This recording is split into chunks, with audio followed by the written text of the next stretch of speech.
రక్తమున ఘనతను పొందుటకే కుమ్మరి చేతిలో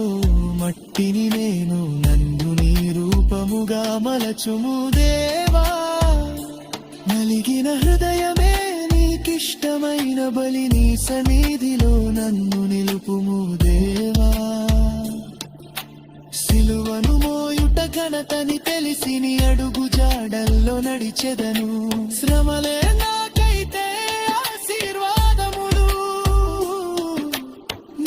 నీరాకడలోనే పొందును బహుమతులు అల్ఫా ఓమెగా ఆది అంతము నీవే నా ప్రాణ ప్రియుడా నా సర్వం